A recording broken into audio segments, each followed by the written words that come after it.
Perkenalkan, saya Rekira Wabratiku dengan STB 077.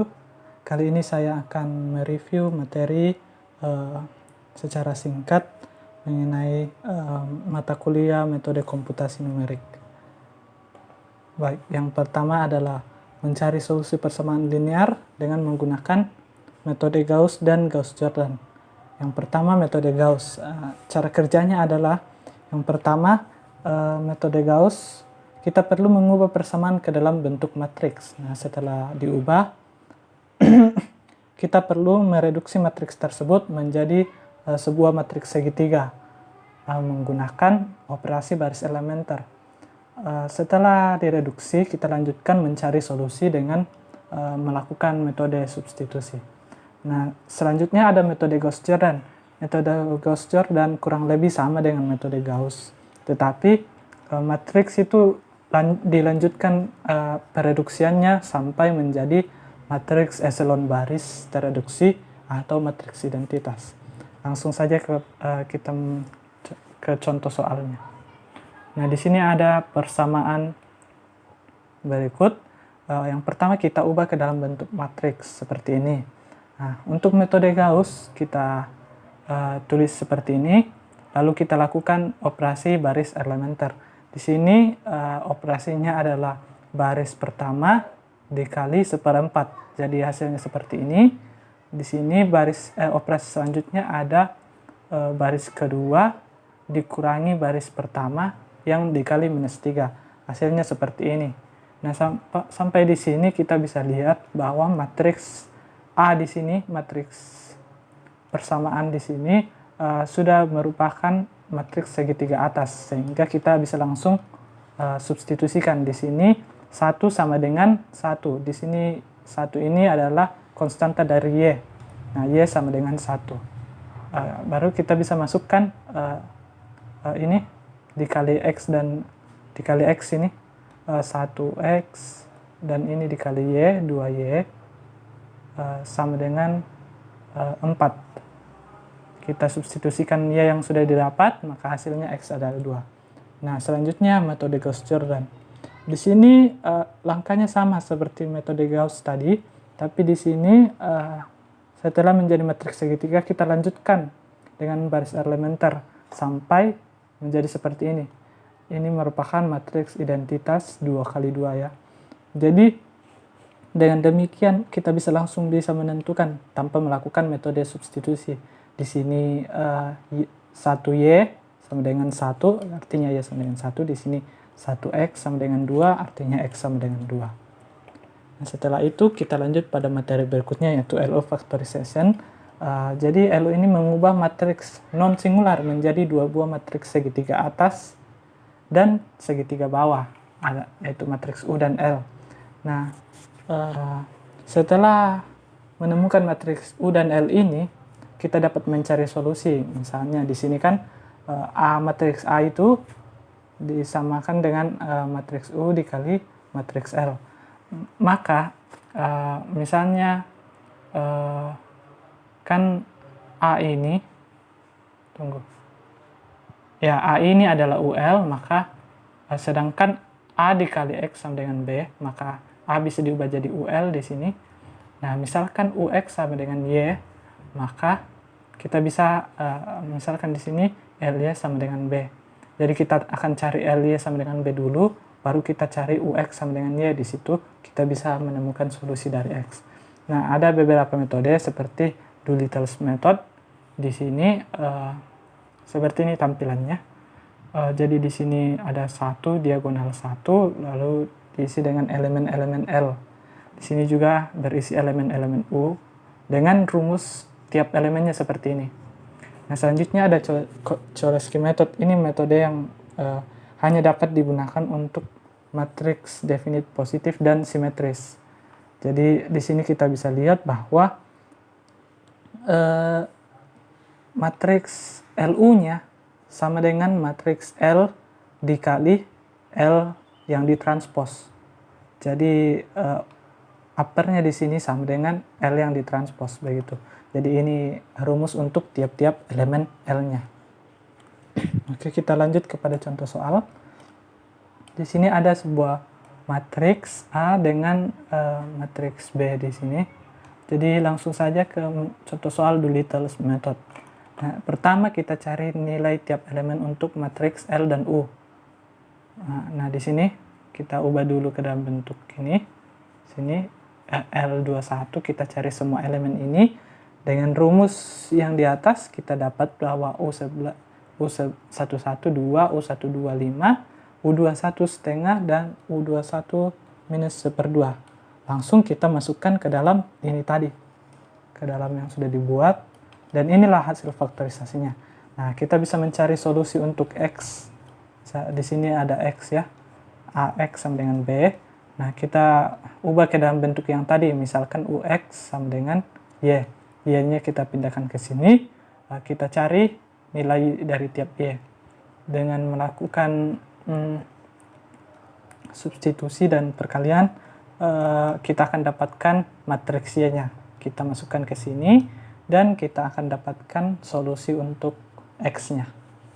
Nah, selanjutnya contoh soal untuk Cholesky method. Di sini sudah ada matriks juga. Nah, kita perlu perhatikan bahwa matriks A ini simetris ya. Karena jika ditranspos juga akan tetap tidak berubah bentuknya begitu. Untuk Cholesky method ini, kita hanya perlu mencari tiap elemen untuk matriks L. Karena matriks U-nya adalah L yang ditranspos begitu. Jadi kita masukkan rumus semuanya, kita akan dapatkan nilai untuk L1, L21, L22 di sini. Nah, setelah semua elemen didapatkan, ya tinggal dimasukkan. Seperti ini, inilah hasil faktorisasinya. Nah, setelah itu kita cari solusi untuk X. Kita kalikan dengan Y dulu, LY sama dengan B, maka didapatkan matriks Y sebagai berikut. Lalu L transpos dikali X sama dengan Y akan didapatkan solusi untuk X sebagai berikut. Jadi 3 dan 2. Nah, kalau dimasukkan ke persamaan ini, pasti akan didapatkan jawaban ini B. Nah, materi selanjutnya adalah metode iterasi. Nah, melakukan iterasi untuk mencari solusi dari persamaan. Nah, sebelum itu syarat penggunaan metode iterasi yang akan saya paparkan adalah bahwa elemen diagonal suatu baris harus lebih besar dari total penjumlahan elemen-elemen lainnya. Misalnya elemen diagonal A11 lebih besar dari penjumlahan A12 dan A13 begitu. Jadi metode pertama ada Jacobi iteration. Nah, untuk tiap iterasi ubah nilai X terbaru Xk tambah 1 dengan nilai X lama Xk yang sudah didapatkan sebelumnya dengan rumus pencarian nilai X untuk tiap iterasi sebagai berikut. Nah, selanjutnya Gauss-Seidel sama dengan Jacobi iteration, tapi update nilai X yang baru dilakukan untuk setiap pencarian nilai X, bukan setelah tiap iterasi. Nah, dengan rumus pencarian nilai X sebagai berikut. Dalam algoritma ya, sebenarnya kita bisa menggunakan rumus ini saja. Oke, kita langsung ke contoh soal untuk yang lebih jelasnya gitu. Yang pertama ada Jacobi iteration method. Di sini kita sudah punya persamaan begini, kita ubah ke dalam bentuk matriks. Nah, selanjutnya untuk tiap variabel lakukan iterasi dengan rumus menghitung nilai X. Yang ini rumus ini dengan tebakan awal. Misalnya kita ambil tebakan awal X0 sama dengan 1. Baru kita lakukan 5 kali iterasi untuk mencari nilai X-nya. Nah, di sini iterasi pertama kita masukkan ke dalam sini ya. Jadi Xk adalah 1, yaitu X0 tadi kan. Ini juga 1. Nah, bisa dilihat di iterasi 1 ini kita masih menggunakan X0. Nah, di iterasi 2 kita menggunakan X hasil iterasi sebelumnya. Nah, di sini lihat 3,25 masuk ke sini. Begitupun ini 3 masuk ke sini. Dan seterusnya sampai kita menemukan sampai kita mencapai batas iterasi atau berhasil untuk batas toleransi errornya ya, ada biasa. Jadi di sini kita sudah berhasil menemukannya kira-kira 2, kurang lebih 2 dan 3 untuk X1 dan X2. Nah, untuk Gauss-Seidel iteration method, persamaannya sama ya, sama dengan yang tadi. Ya, tunggu. Ya, sama dengan yang tadi. Jadi sama. Kita perlu menghitung rumus nilai X dengan rumus yang tadi, dengan tebakan awal X sama dengan 1, lakukan 5 kali iterasi. Tapi di sini yang berbeda dengan Jacobi method. Saat iterasi pertama, kita sudah menemukan nilai X1. Nah, di iterasi yang sama, nilai X1 ini langsung dipakai pada perhitungan nilai X2. Di sini 3 masuk ke sini. Dan selanjutnya nilai X1 selanjutnya pada iterasi kedua langsung menggunakan ini nilai dari X2 tadi. Setelah itu dilanjutkan ke sini dan ke sini sampai ke bawah, kita menemukan solusi untuk X1 dan X2. Hasilnya ya sama dengan tadi Jacobi. Tapi di sini kita bisa lihat karena jawaban aslinya adalah 2 dan 3, kita lihat bahwa dalam 5 kali iterasi saja Gauss-Seidel lebih mendekati daripada Jacobi. Ini membuktikan bahwa Gauss-Seidel lebih efisien dibanding Jacobi. Selanjutnya ada inklusi nilai-nilai eigenmatrix. Ada teorema pertama yaitu Grace-Gorin theorem. Teorem ini digunakan untuk mencari interval eigenvalue untuk tiap baris pada matriks A sebagai berikut. Setiap nilai eigen untuk ANN sebagai berikut. Untuk tiap elemen diagonal akan menjadi pusat cakram. Pusat cakram ini yang akan menunjukkan interval dari eigenvalue nanti. Nah, lanjutkan dengan mencari jari-jari cakram Grace-Gorinnya. Dengan rumus ini, dengan adanya jari-jari kita dapat menentukan batas intervalnya. Kita dapat menggambar lingkarannya nanti. Nah, contoh kasusnya langsung. Ini ada matriks 3 kali 3. Di sini kita bisa lihat diagonalnya. Jadi nanti diagonal ini yang akan menjadi pusat dari cakramnya. Ini min 1, 4, dan min 3. Ini baris 1. Kita lihat sebagai berikut. Kita lanjutkan dengan menentukan pusat cakram. Jadi pusat cakramnya yang sudah tadi.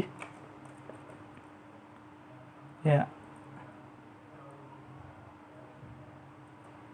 Oke. Selanjutnya pusat tiap cakram. Selanjutnya kita menghitung jari-jari tiap cakramnya. Jadi untuk yang pertama ada 3 ditambah 4 ini ya. Selain dari diagonalnya ini. Ini elemen selain dari diagonalnya dijumlahkan, yang dimutlakkan ya. Yaitu 7, ini juga 2 dan 1. Ini min 4 dan 3 di sini, jadi 7.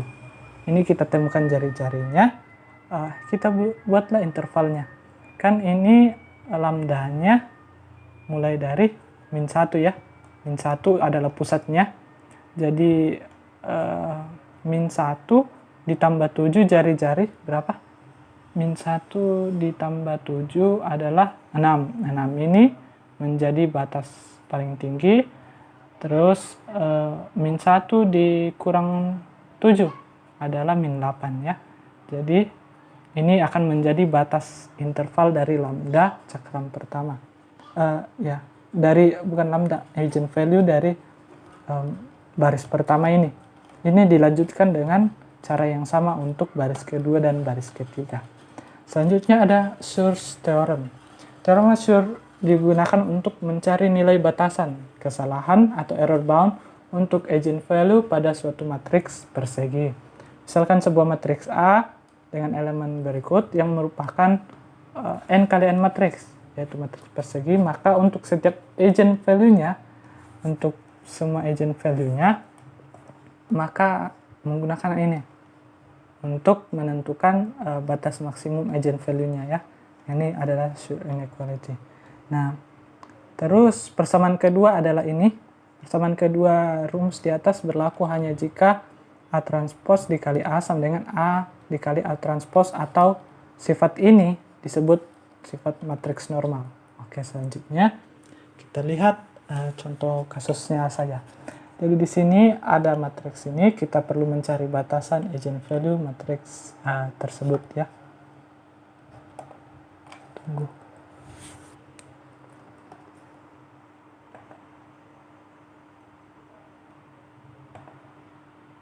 Ya.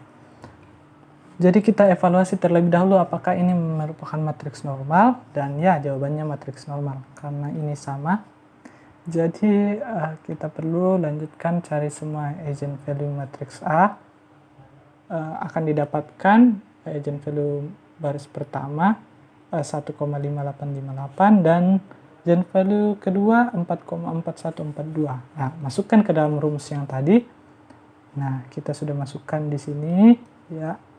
Dan ini keduanya sama, jadi langsung saja bahwa batas maksimalnya adalah 4,6904. Nah, selanjutnya ada Perron's Theorem menyatakan bahwa jika sebuah matriks persegi A dengan elemen positif, maka matriks A memiliki sebuah nilai eigen maksimum yang juga bernilai positif dan memiliki eigenvektor dengan semua elemen bernilai positif. Nah, ini semua elemennya positif ya. Setelah itu kita cari nilai eigen maksimumnya ini. Eigen maksimumnya juga positif di sini dan memiliki eigenvektor dengan semua elemen positif. Nah, saat kita cari eigenvektornya, nah setelah ini misalnya di sini, untuk eigenvektor ini jika dikalikan dengan skalar apapun selama bernilai positif pasti akan tetap bernilai positif, sehingga untuk semua K positif, semua elemen vektor eigen juga positif. Selanjutnya ada Collatz Inclusion Theorem. Nah, teorema Collatz Inclusion menyediakan batasan interval yang berguna dalam mencari batasan nilai eigen dari matriks A dengan menggunakan rasio komponen dari vektor hasil perkalian matriks dengan vektor tebakan. Untuk matriks A n kali n dengan semua elemennya positif dan X adalah vektor real, X1 sampai Xn, dan Y sama dengan A dikali X, maka serang tertutup di sumbu real yang dibatasi oleh dua kotion terkecil dan terbesar dari N, kotion Qj sama dengan Yj per Xj, setidaknya mengandung satu nilai eigen dari A. Di sini ada matriks A dan matriks X. Kita masukkan pada Y sama dengan AX, dimasukkan persamaan yang tadi. Selanjutnya kita cari ini kotion Qj, yaitu kisah ada dua baris, jadi dua quotient. Yang pertama quotient 1 adalah Y1 per X1, ini Y1 per X1, Y1 1 Y1 tunggu. Oh, ini Y1 ini 4 per X1 ini 1. 4 bagi 1 4. Sama dengan Q2 Y2 7. X2 nya 2 bagi 2 3,5. Nah, terdapat satu nilai eigen A. Nah, kita masuk pada materi berikutnya, yaitu tridiagonalization dan QR factorization. Nah, untuk tridiagonalization kita akan menggunakan metode Householder. Nah, untuk metode Householder ini, untuk suatu matriks A yang simetris dan berukuran n kali n dapat dituliskan AI sama dengan PI AI dikurang 1 PI dengan AN dikurang 2 sebagai matriks tridiagonalnya. Nah, AN kurang 2 akan menjadi matriks tridiagonalnya. Dengan demikian, iterasi akan dilakukan hanya sebanyak n-2 kali. Misalnya untuk matriks 3 kali 3 hanya akan dilakukan 3 kurang 2, yaitu 1 kali. Untuk menghitung matriks P dapat dilakukan dengan ini. P ini yang 2 ini dapat dihitung dengan ini. Nah, untuk komponen V-nya, matriks V-nya akan dicari dengan ini. Di mana S1-nya rumusnya ini di bawah. Oke, kita langsung saja. Misalnya ada contoh matriks ini. matriks. Nah, kita lihat bahwa ini merupakan matriks persegi dan simetris, jadi kondisinya terpenuhi. Selanjutnya ukurannya 3x3 sehingga hanya akan dilakukan 1 kali iterasi saja. Jadi langsung saja P1 sama dengan matriks identitas dikurang 2 V1 V1 transpose.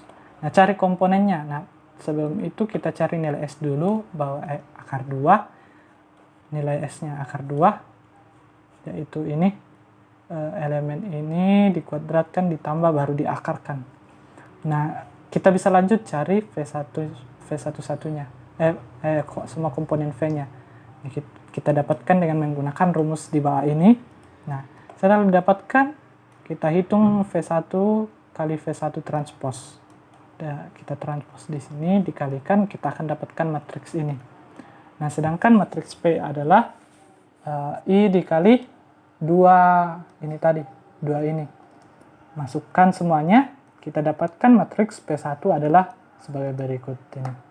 Nah, selanjutnya kita ingin mencari matriks tridiagonal ya, yaitu A N kurang 1, artinya A3 kurang 1 A1, yaitu A1 ini atau B.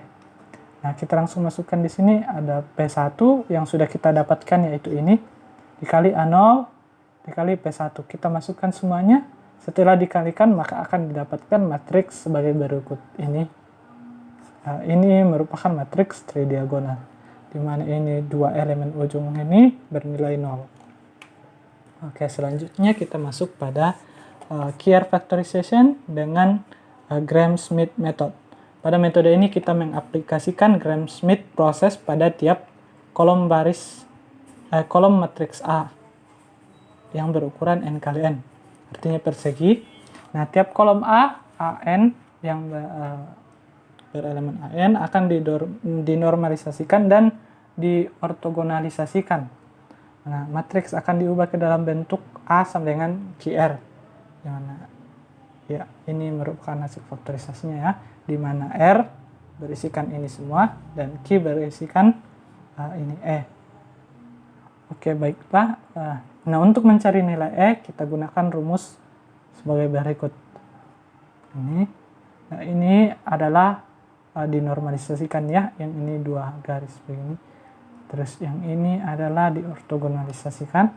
Nah, lanjutkan proses mencari ini sampai akhir di sini. Oke, langsung saja ke contoh soal. Di sini ada sebuah matriks A. Nah, kita pilih untuk tiap kolomnya ya. Kita ambil A1 sama dengan kolom ini, A2 ini, A3 ini. Nah, kita cari U-nya. Nah, kita misalkan U1 sama dengan A1 ya. Jadi di sini kita masukkan rumus ini nanti. Ini. Masukkan saja semua nilai yang ada. Setelah itu kita dapatkan E1. Nah, E1 akan dipakai untuk mencari U2 ini. Nah, masukkan semuanya sampai E3, dikarenakan ini cuma 3x3 ya. Nah, di sini. Ya, 3x3. Nah, setelah menemukan semua nilai E dan U, kita bisa masukkan ke dalam R. Nah, di sini untuk kita bisa buat dekomposisinya maksudnya.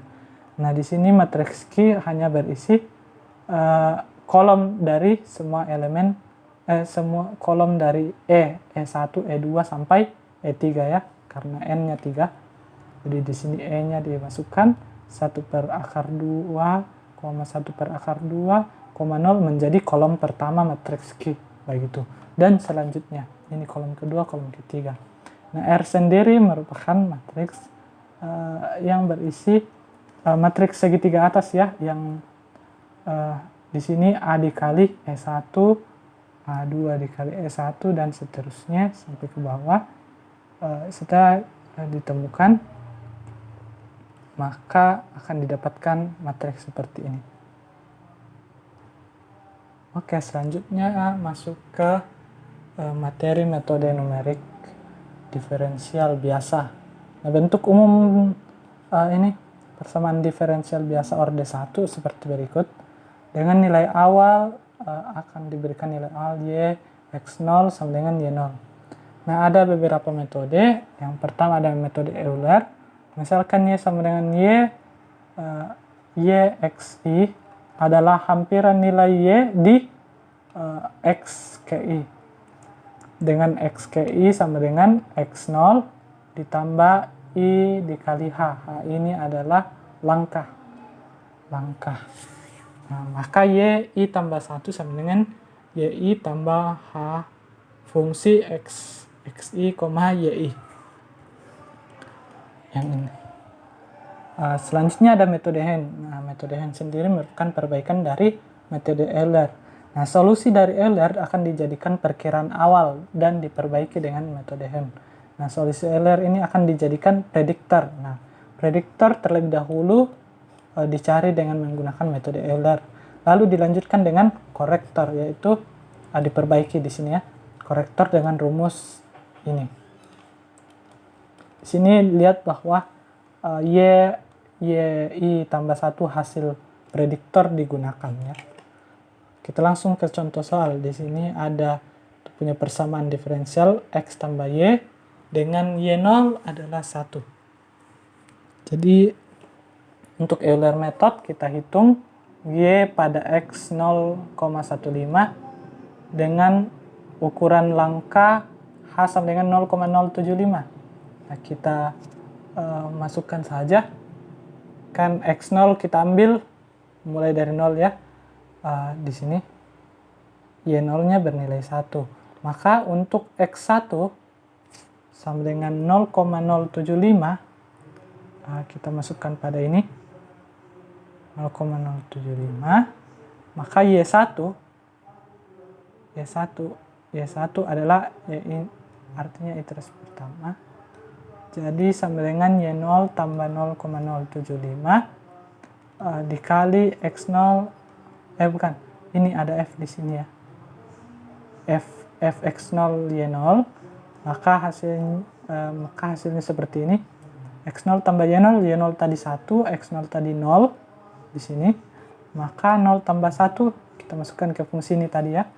Jadi 1 tambah 0,075 kali 0 tambah 1 yaitu 1. Hasilnya 1,075. Nah, lanjutkan dengan mencari X2. Maka di X2 ini Y0,5 ya. Y0,5 sudah tercapai ya. Artinya kita hanya perlu sampai mencari X2 saja. Mencari Y2 saja. Nah, di sini Y2 sama dengan Y1, Y sebelumnya yaitu 1,075 ditambah H dikali X1 tambah Y1 sebelumnya kita dapatkan ini 1,1625. Nah, untuk Hen method sama, kita juga cari untuk persamaan ini di mana y-nya itu kita hitung y pada x 0,15 dengan tiap langkahnya 0,075. Kalau kita masukkan rumus ini akan didapatkan dua langkah ya, sama seperti metode Euler. Pertama dari metode Euler tadi kita sudah dapatkan prediktor pertama yaitu 1,075. Kita masukkan saja ke dalam rumus, maka kita dapatkan 1,080625. Nah, dengan Euler method kita lanjutkan mencari Y2 prediktor ya. Kita masukkan dapat ini. Nah, kita lakukan korektor lagi dengan rumus ini lagi. Nah, di sini kita masukkan semuanya akan didapatkan 1,170572. Hasilnya tidak jauh berbeda ya. Selanjutnya ada metode Ranskutta. Ini merupakan alternatif dari metode Dirac-Taylor untuk menghindari penghitungan turunan. Nah, ini ada metode Dirac-Taylor ya. Di sini kita bisa lihat ada turunan di sini, di sini, di sini, di sini. Nah, untuk terdapat rumus ya untuk tiap orde dari persamaannya. Nah, berikut rumus iterasinya. Ini ini untuk mencari, ini rumus iterasinya ya, tiap orde, Y ini orde 3, orde 4. Nah ini kan ada K dalam sini, ada K1, K2, K3, K4, ini adalah rumusnya. Langsung saja ke contoh soal. Di sini ada persamaan diferensial orde 2 ya. Orde 2 dan diketahui Y0 sama dengan 1. Tentukan nilai Y05 dengan delta X atau langkah 0,5. Jadi kalau 0,5 ke 0,5 ya cuma satu langkah. Nah, kita lihat rumus yang dipakai adalah rumus orde kedua yang ini. Kita hanya memerlukan nilai dari K1. Kita cari K1 dengan memasukkan rumus ini ya. Langsung saja setelah itu dimasukkan. Setelah dimasukkan akan didapatkan 3. Nah, kita masukkanlah ke rumus orde 2 ini. Kita masukkan, substitusikan semua nilainya, akan didapatkan begini. Di sini ada F025,2,5 akan didapatkan nilainya 2, lalu dimasukkan ke sini 1 tambah 2 dikali 0,5 hasilnya adalah 2. Selanjutnya ada metode numerik untuk menghitung integrasi, mendapatkan luas ya, dapatkan luas dari sebuah daerah. Nah, ada metode pertama yaitu metode midpoint. Point mengambil pendekatan dengan membagi interval antara dua buah titik, ini titik A dan B, yang diketahui menjadi beberapa subinterval ini, X0 ke X1, X1 ke X2, dan seterusnya.